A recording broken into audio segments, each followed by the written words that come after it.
The Economic Development and Small Business Subcommittee on Housing will come to order. Would the clerk please read in the letter from Chair Hoskins?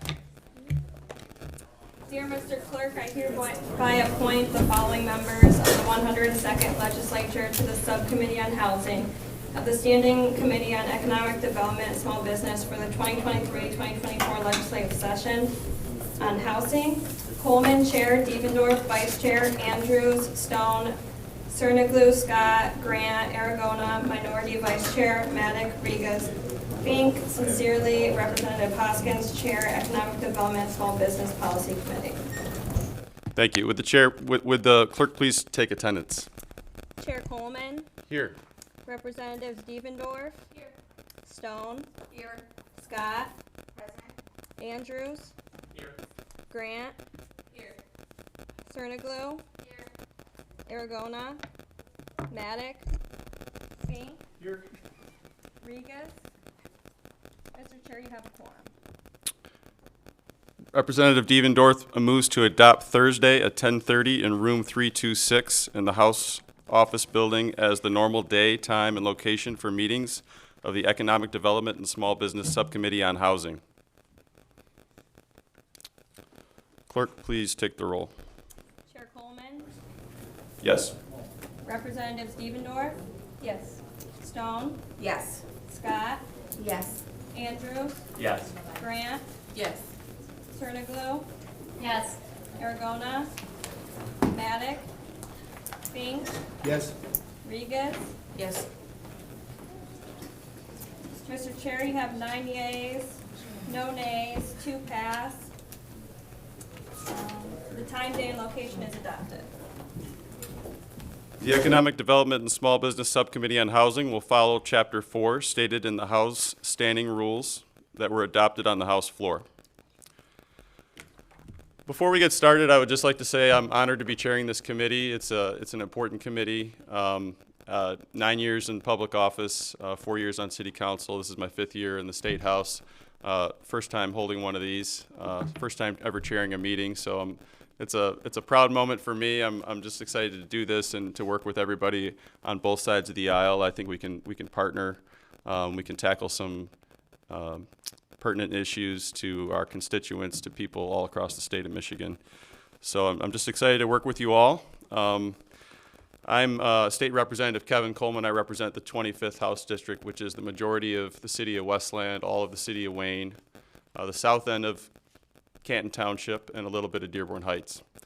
I'm in my 3rd term, and this is my first time chairing a committee, as I said, so give me a little bit of grace, but I think I'm doing okay so far. And just really excited to work with you all, like I said. So thank you, everybody, for being here. We're going to take a minute and go around and just introduce ourselves so folks know who we are. Vice Chair Devendorf, if you'd like to begin. Representative Devendorf, I represent the 77th District, which is North Lansing, West Side Lansing, East Side Lansing, DeWitt, the city of Grand Ledge, Westphalia, and all the way up to St. John's and the very west side of East Lansing. And thank you so much, everybody, for being here. We have so much that we have to get done on housing, and we are thrilled to do it.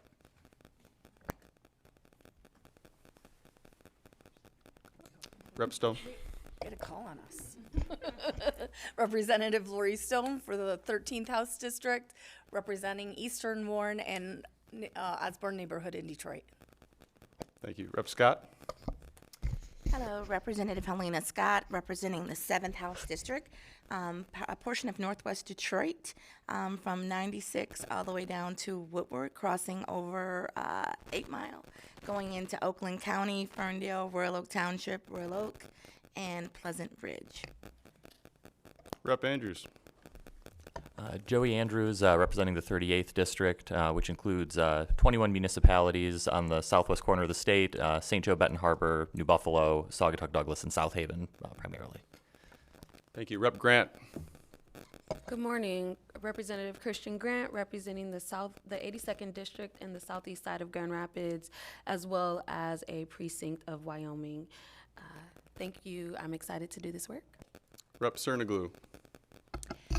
Hi, I'm Penelope Sterniglu representing House District 75, which is East Lansing, Hazlitt, all the way up through St. John's in Clinton County, and then a little bit of Shiawassee County, Langsburg area. Look forward to working with y'all. Thank you. Rep. Fink. Thanks, Mr. Chair. I'm Andrew Fink. I represent Branch County, Hillsdale County, and the city of Hudson and Lenawee County. So I'm the only tri-state rep, unless you count Greg Markkinen's water border with Minnesota. And last but not least, Rep. Regas. Did I say that right?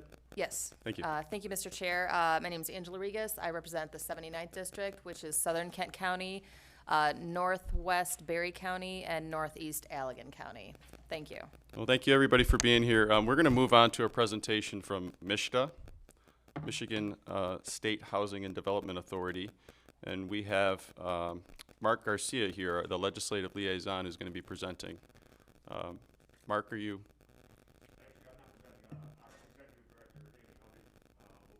Oh, my apologies. So Amy Hovey, the executive director, is going to be coming up to talk. Thank you, Amy.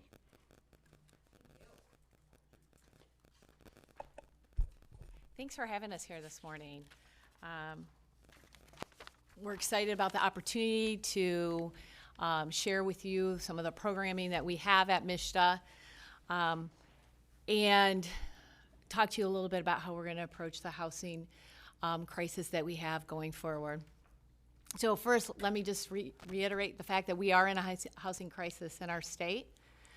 Depending on what data you look at, we're over 150,000 units short of housing. And unfortunately, housing isn't something that can be built in a day. It takes some time and effort, and we're appreciative of the funding that MSHDA received from the state last year and so far this year, and it will go a long way in helping us create the housing so desperately needed in our state. Just wanted to talk about a couple key data points that I think emphasize the fact that we're in a housing crisis. The first is 48% of our renters pay too much for housing. What does that mean? That means that almost half of our renters pay over 30% of their income for housing expense. During the recession, we lost a lot of our construction workers in our state, which has led to us developing less housing in the state. We haven't recovered from that loss yet. It also drives up the cost of labor, which makes it more expensive to develop housing, which kind of goes into the next data point I want to talk about. Between 2013 and 2020, the average sale price of a home went up 84%. During that same time period, incomes only went up about 25%. So, homeownership is out of reach for more and more of our Michiganders. The housing stock we do have is getting old.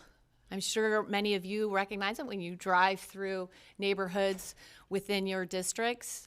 Almost 50% of our housing stock is over 50 years old, which means we need to really look at programming not just for multifamily, not just for new construction, but also to stabilize the housing in the neighborhoods that exist in our communities today.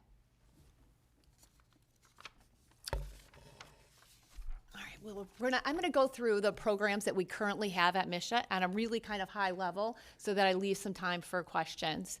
The first area I want to talk about is affordable rental.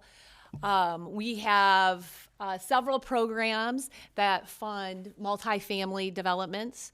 About 5,000 units a year are created through our tax credit programs that we have at MSHDA. We work with private developers to invest in the development of that housing, and coming with that are rent restrictions for a sizable amount of time, anywhere from 15 to 30 to longer. We also invest in homeownership opportunities. We have a down payment assistance program that's $75,000 across the state and $10,000 in our areas of highest need in Southeast Michigan. Along with that down payment assistance program, MSHDA has a private mortgage product that we work with our banks to originate, and that results in about 3,000 loans per year.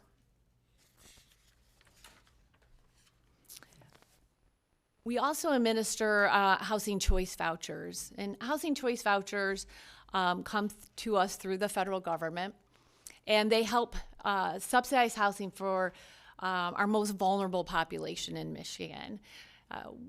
The residents who receive a voucher are required to pay 30% of their income for housing, and then the government picks up the remainder of that rental cost. We serve about 28,000 households statewide.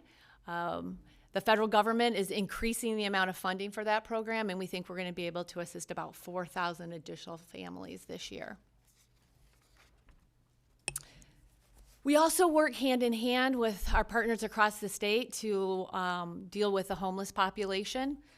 We have emergency solution grants. We invest about $10 million a year, and Michiganders receive about $40 million in additional ESG funds through the CARES Act. Our neighborhood enhancement program is a small but mighty program, and it helps actually with some of the non-traditional types of projects that are needed throughout our communities to help stabilize neighborhoods and communities. Often we pair those with matching funds from the local government.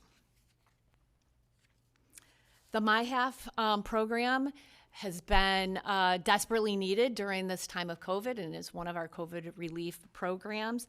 It helps provide mortgage payments and tax payments for those that have suffered as a result of COVID. Up to $25,000 per household. We have already invested about $114 million in this program in the last couple of years. We anticipate that funding will run out for this program before the end of this year. Missing Middle program is one of our most flexible programs. It just started last year with appropriation of American Relief dollars, and thank you for the additional funding for that program this year. It invests in really what we call missing middle housing, between 16 and 120% of AMI. There is a huge portion of our population that makes 100% of our average income, but still cannot afford to purchase or even rent in some of our markets throughout the state today. This program helps invest in those types of housing. Very flexible because it can be used for rental housing as well as home ownership. It can be multifamily, single family. It's put out through a grant. So it's one of our most accessible, flexible programs that we have today. We have $30 million that has been awarded in that program so far, and we will be reopening the program with an additional $80 million later in March. The My Hope program is a program that invests in creating higher energy efficiency for our homes across the state of Michigan. We use this program through subrecipients across the state. We're about 850 families so far have applied to use this program across the state.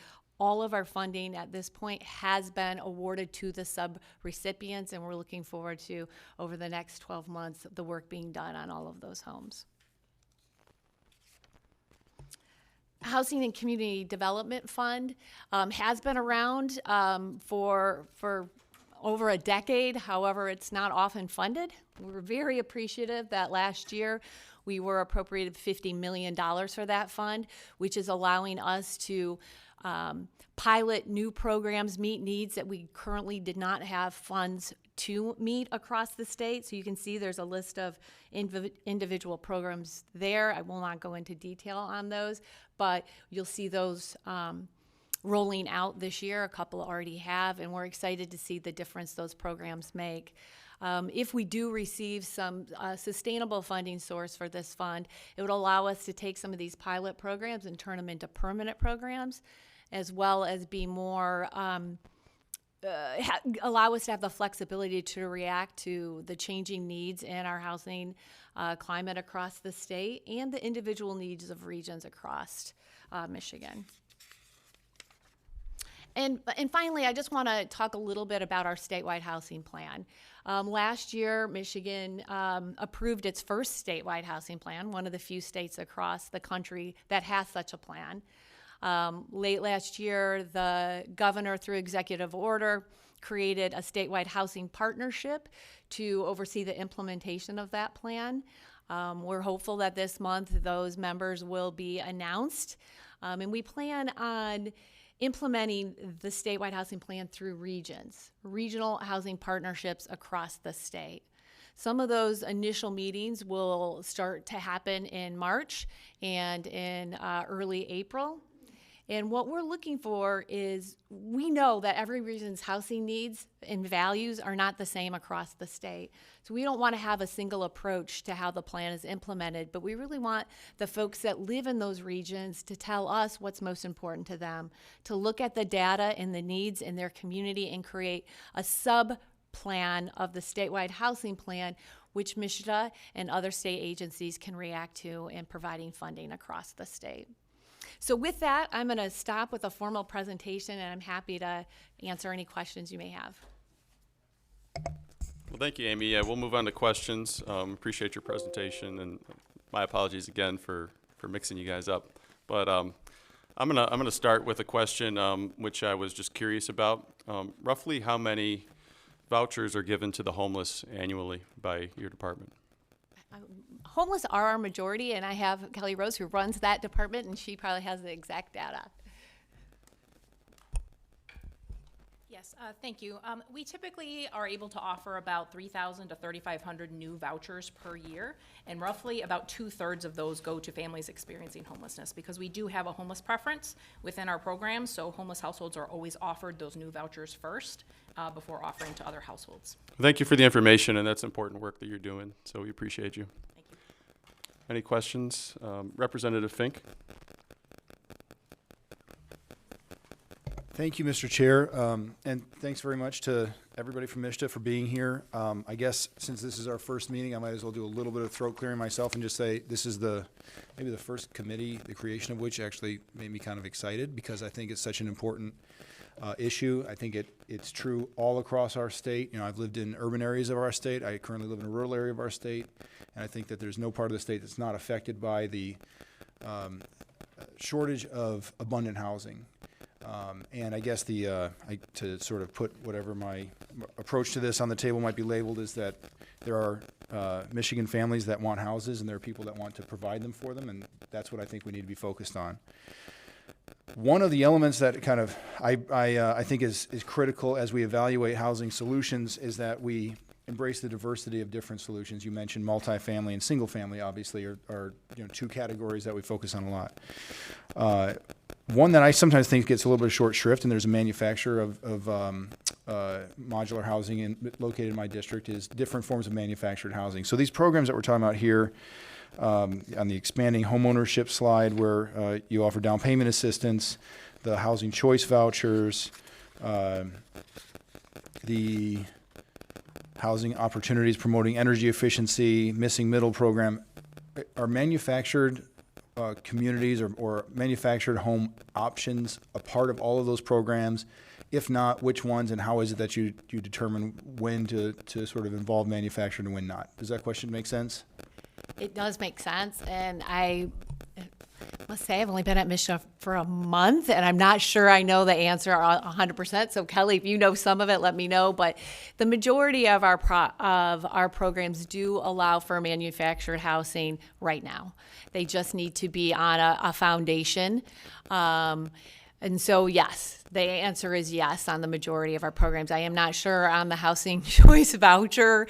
So Kelly, I don't know if you know on that one specifically. Yes, so tenants with housing choice vouchers can rent manufactured housing. That there's no problem with that. And also within our MSHDA MOD program, which is a fairly smaller program. We do modular, they're specifically modularly built homes, where they're assembled on site, and that's a faster way to get homes built. And that is something that is a permanent program, to where roughly about 10 to 12 homes per year are built in local areas, and we're really looking to to improve that program and to broaden it. I appreciate that. That's great. I mean, just kind of to complete the point, for some people, manufactured housing is a way for them to get into home ownership for the first time. And obviously, there's been sort of stigma attached to it, but anybody who's been in a high quality manufactured housing development understands that these can be great places for families to live, to raise their kids. Great communities. There are obviously some that are focused on seniors and some that are sort of almost, not so much in Michigan, but resort, kind of usage. So I'm glad to hear that's available, that we're going to be consistent there. Yeah, and I guess the last thing I'd say is even if it is for rental assistance or something like that, I want to make sure that we're treating those communities the same. Because I think there's been sort of a historic bias against manufactured housing that I think is a part of breaking through the housing shortage we have now. Yeah. No, we appreciate that, and we look at it for solutions in many of our areas, especially rural, where sometimes it's harder to get contractors of large sizes up there to do big developments. So, Next, Representative Stone. Thank you, Mr. Chair. Can you speak to the length of waiting lists for housing choice vouchers? What is MSHDA doing to, or what can the state do to shorten the wait lists and expand availability? So the shortage of housing choice vouchers really vary county by county because we do have county-based waiting lists. So we serve all 83 counties, and it does vary. Because we do have the homeless preference, people who are experiencing homelessness who are served by local nonprofits in their area, they're entered onto our waiting list and served first. They can wait sometimes as little as 2 to 3 weeks. Sometimes it can be as long as 4 to 6 months. It's really a supply and demand issue of how much our federal funding is each year from HUD. And luckily this year we did receive approximately about a 10% increase in our funding. So we are going to be able to pretty substantially increase the number of vouchers offered. To that end, we're opening waiting lists next month in 61 counties across the state. So that's for people not experiencing homelessness to be able to essentially place themselves onto our waiting lists. And we're doing a broad marketing campaign to roll that out to try to make sure that everybody is aware of that, because we only offer open those waiting lists from time to time when we need more people on the waiting list. Essentially, after we've come close to depleting those waiting lists, we reopen them again. But we understand that we would love to see that program expanded by the federal government. It's something we advocate for continuously, because we know that federally it's basically a 4-to-1 ratio of people who would qualify for a voucher and who economically need a voucher to be stably housed to the number of vouchers available. So it is something that we definitely support expansion of. And just to clarify for folks that aren't familiar with that program, MSHDA is not the only entity in our state that administers housing choice vouchers. So those are also administered by some more local housing commissions across the state, and those are not under our purview at MSHDA. Okay, next we'll go to Representative Grant. Hi, so I have 2 questions. The first one is about housing choice vouchers. As I've been speaking to housing advocates across the country, one of the things that they're really pushing for is and they see this in other states, is for vouchers to also be used towards mortgages, knowing that the state usually has a long-term commitment to people who are using those vouchers, and that helping them to complete ownership may shorten our length of time and investment. What's some of your feedback on that? Yes, we have a program called the Key to Home Ownership, where we do have people on our voucher program that go from rental to home ownership. We typically have about 60 to 70 households per year that transition, but one way that we're using the Housing and Community Development Fund is to increase the down payment assistance for this program so that we can serve more people and to serve people at lower incomes. So we've increased the down payment assistance to be able to make the financial feasibility a little bit better for people at lower incomes, and it is a very successful program of transitioning people people from rental to homeownership and having that equity building and wealth building that comes with homeownership. And is that county specific? Is it only available in certain counties or? It's available statewide. Statewide. Any MISHDA voucher holder it's available to them. Perfect. And then my other question is around land trust. I see communities, especially on the west side of the state, more and more using land trusts as a way to provide housing. And I have concerns about, although it gives people access to housing, the ownership piece is what gets a little bit fuzzy there because the holder of the land trust really has the ownership. And something I'm seeing is that the building owner is paying the property taxes even though they don't own the property. So I have a few concerns there. I just want to see if you guys are giving people guidelines when they are forming these land trusts and if you're seeing it more across the state. So we are not giving guidelines specifically, though we are very interested in the topic and have worked with folks developing community land trusts. I guess maybe for the last 10 years or so they've been in our state. But the community land trust model is evolving. Right, and so it continues to get better, and we've asked for some additional data. I know I have over the last month or so on those, but there are ways to ensure that the homeowner is accumulating wealth and appreciation because they actually do own the structure. They just don't own the land on which the structure sits, and so there are different models in which you can assure that the homeowner participates in the appreciation. There's also people talking about legislation, I don't know if it's completely proposed yet, that really will help provide some tax relief for the families within the land trust communities because everyone is seeing that as an issue. So I would say that this is not fixed at this point, but lots of folks, and I want to say really smart financial folks are really digging into what that model needs to look like in order for it to be successful in our state. Because there's some pros to it, right? Some of the pros are it helps get people into home ownership at lower incomes, but it also helps preserve the investment in affordable housing to make sure that it continues to be affordable for decades to come. Thank you very much. And I know that you said you guys are not giving specific direction, but if you have resources to some of those models that I personally and maybe some of my colleagues would be able to share with partners back at home, that would be wonderful. Sure, we'll follow up. Thank you. We're going to move on to Representative Andrews. Thank you, Mr. Chair. So I have kind of two sides of a coin issue that I want to talk through with you guys. So I have both the city of Benton Harbor, which faces a particular housing crisis, and also communities like New Buffalo and South Haven, which face a very different but kind of related housing crisis. In Benton Harbor, about 70% of residents are renters. Often what has happened over the years is that as people have fallen behind on mortgages, investors would come in, cash buy the houses and the property out from under the owners, turn them into rentals. Eventually, those renters leave or evicted. A lot of times those houses get torn down and the land sits vacant and nothing is done with it. So there's no move by a lot of these investors to build new properties. And then on top of it, the community is unable to build any kind of wealth through home ownership because the ability to own has been taken from them. And so my first question related to this community is, are you guys looking at this? This is something that's happening in a lot of urban communities. Clearly, vouchers aren't going to necessarily help people back in when you have property owners that just won't move off of the property.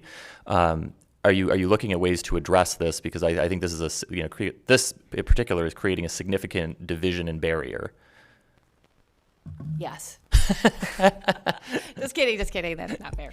I'm super familiar with the issue, and I think most of us at MISHDA are. I personally worked in the in the city of Flint for 20 years, and they experience a very similar issue. And I think, we're excited about getting the community development block grant dollars back at MSHDA, and as I mentioned, hopeful for a sustainable source of funding for the Housing Community Development Fund, which will allow us to better address that single-family housing issue across the state.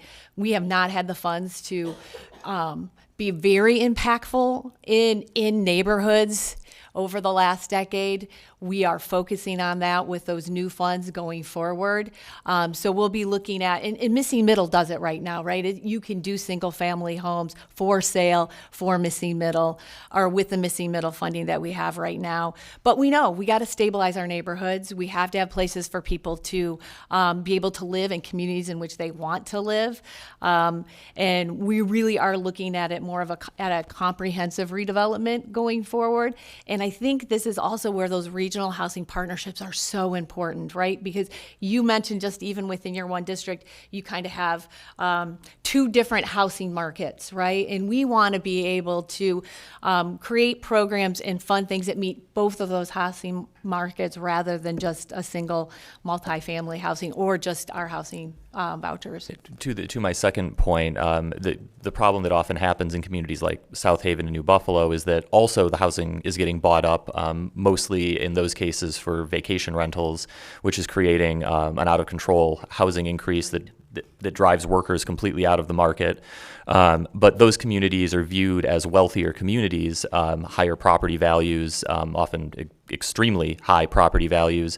And so when those communities go to address their housing needs, they often miss the kind of benchmarks that would identify a community as being stressed or low income, but they still have this gigantic housing problem that needs to be addressed. And so in both cases, we have sort of this problem of investors coming in and buying what would be single-family houses, starter homes, and holding the land because of the high value that it is to them as a rental property or a future investment, which strikes me as a problem going forward, because if the investors have no interest in coming off of that land, there's only so much land, right? We can't make more land exist in these places, but the demand to live there is high, and that strikes me as a problem in a lot of the framework that we're developing. Is how do you address this when we have these kind of out-of-state investors that are intransient on helping us address the problem? Yeah.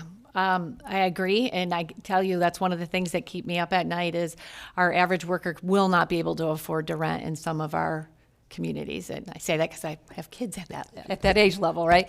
And unfortunately, all of the things that are needed for that solution aren't just in MSHDA's ability to fix. A lot of that is based on local values and local ordinances. But I can assure you that we have funding available for rural communities, high-end communities, to invest in housing for folks going up to 120% of AMI all the way down to homeless. And we are looking at creative ways in which we can get the business community and others engaged in housing, because it is becoming largely a workforce housing issue as well. And hoping that we can take our funding, leverage with some private sector funding, and even philanthropy in some cases, so that we can be even more creative about how we address the housing crisis in areas that are hard to address, not just because there's not enough money, but because the land is scarce for the development of affordable housing. So, thank you. Mm-hmm. Representative Scott.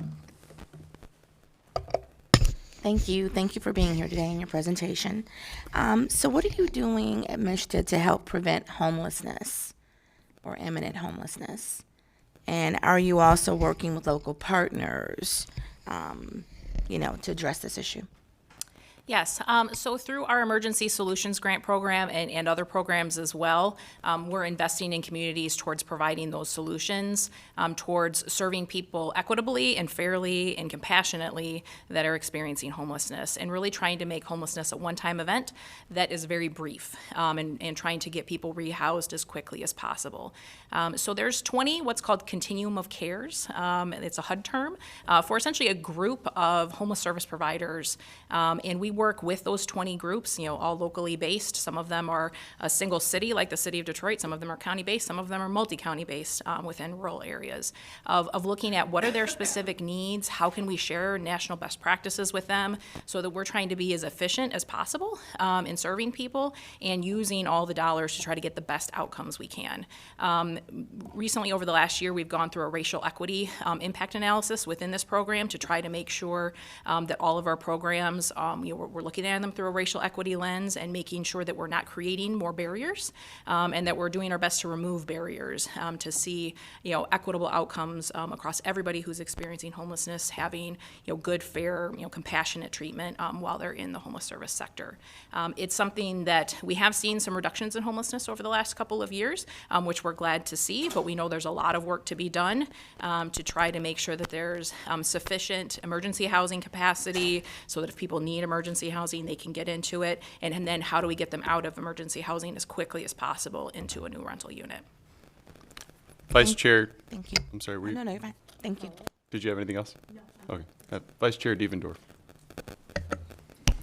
Thank you for being here today. I feel like I'm not tall enough for these chairs in front of me.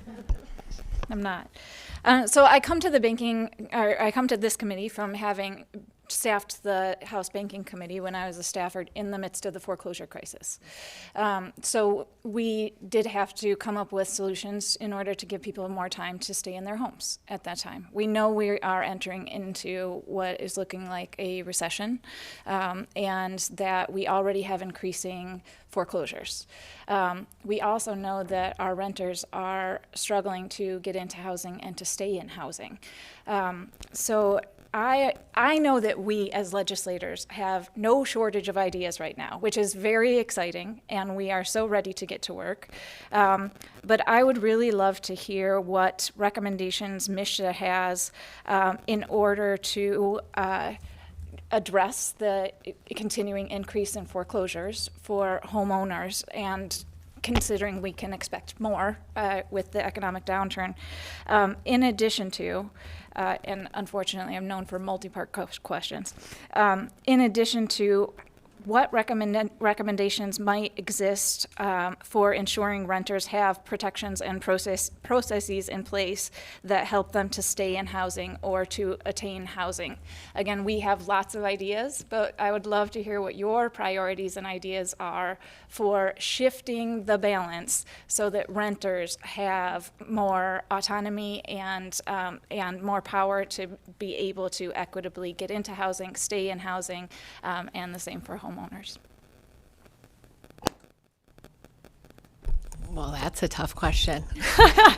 And Kelly, I'm going to pass some of it over to you too to feel free to chime in. I did mention that we have the MyHalf program in place right now that there's still funding for, that will help families pay for mortgage payments and as well as taxes to help prevent foreclosure. So we still are operating that program. I did mention that that program will likely run out of money by the end of this year just because of the high need for the program.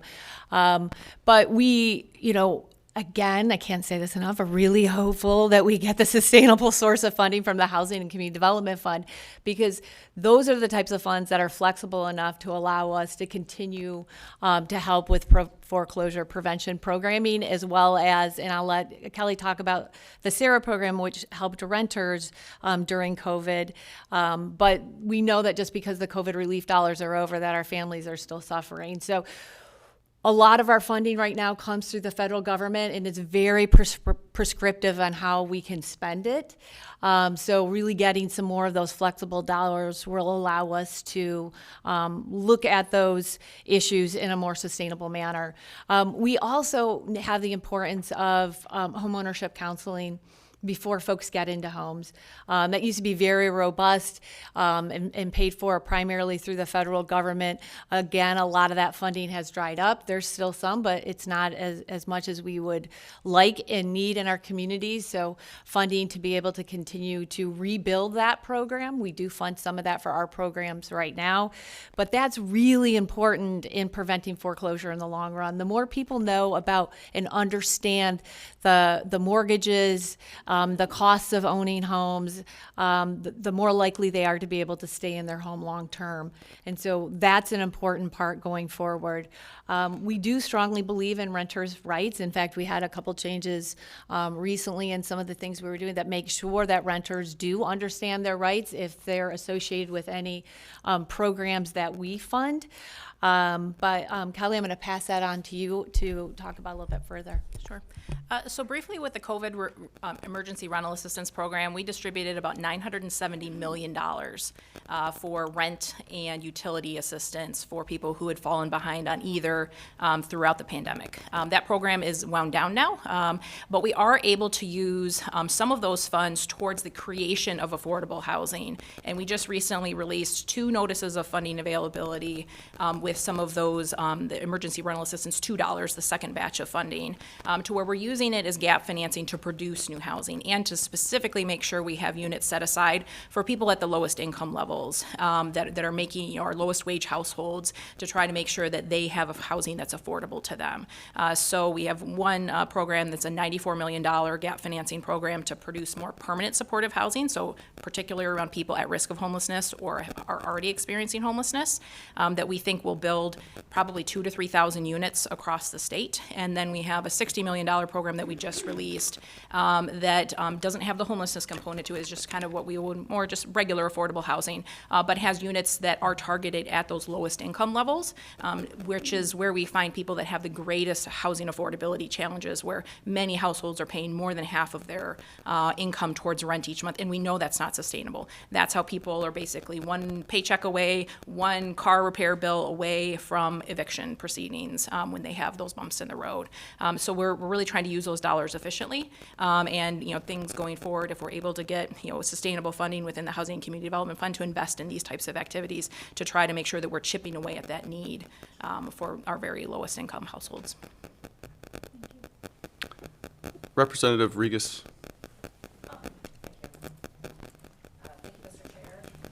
There we go. Hi, thank you, Mr. Chair. And thank you for being here. I appreciate all of your information. I'm just getting some insight into the housing debacle that we're in right now. So to what degree is DEI and similar ideals considered in giving out vouchers? I see just the different categories on the back here that, we're really focused on helping with housing. But where do the veterans fit in with this? And is that something that you are striving to work towards, or is that something that kind of falls, solely on the backs of the VA? So for the housing voucher portion of that, Kelly, go ahead. Sure. Yes, so there are some pretty robust programs through the federal VA. One's called the Veterans Affairs Supportive Housing Program that we help to administer in terms of vouchers. And then we've also done project basing of vouchers of our own, just regular vouchers to serve veterans specifically. We have a couple housing developments across the state that are specifically veteran focused and for homeless veterans to make sure that they're having good access to housing. And then there's other programs, generally through the federal VA, called the Supportive Services for Veterans Families, that provides shorter term assistance to veterans who are in a housing crisis. And we work closely with the VA, both federal VA as well as state VA, to try to coordinate our efforts and to make sure that we're sharing data in terms of veteran homelessness and how can we, more adequately meet their needs. Okay, thank you. Representative Fink. Thanks, Mr. Chair. So, thinking about the shortage, I understand that there are communities that feel sort of like they can't get enough housing built. And I wonder if MSHDA has spent any time looking at best practices from a land use regulation standpoint. I understand it's not your role to do the work, but obviously you have, your fingerprints over the housing issues all across the state.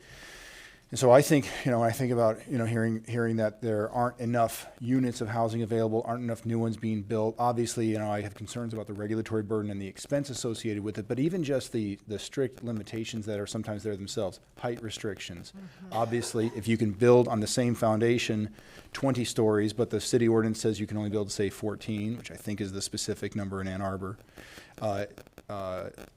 lot size minimums may be a little bit trickier because you have impervious surface issues, whatever, but say parking minimums, which actually drive up the amount of impervious surface unless a more expensive, semi-permeable surfaces used, or even home size minimums. You know, a single person living in an 850 square foot home is probably perfectly happy with it, but many of our and by the way, like the entire baby boom was raised in houses of like 1,400 square feet. So I mean, families can be happy in smaller homes, but many local ordinances have home minimums that make building a home that small illegal. So does MSHDA have any perspective? Have you done any work on kind of, you know, well, what is it? Obviously, we understand that I'm not suggesting we're going to repeal the Zoning Enabling Act. That's not what I'm talking about. Everybody in the back of the room who's from cities can calm down, you know. Don't worry. But I am saying we got to be, hi Jen, we got to be realistic about, you know, where our regulations are driving up the cost, because so many of the things we're talking about are ways to offset costs that I think could just be lower by there being more housing. You know, the basic law of economics is if you have more of something, then you can sell it for less.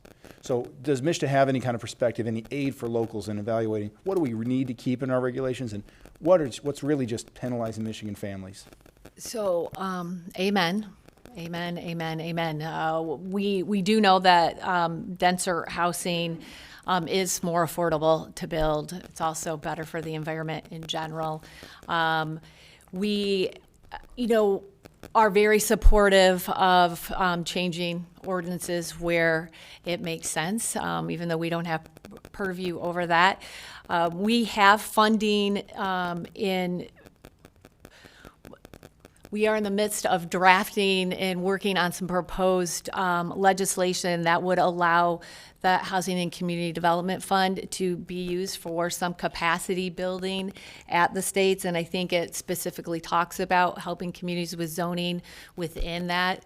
So we are looking at it. We know that a lot of communities lack capacity, the folks to do it, also the data and the understanding of the impacts on their lands and their communities. So we are looking at it from that standpoint.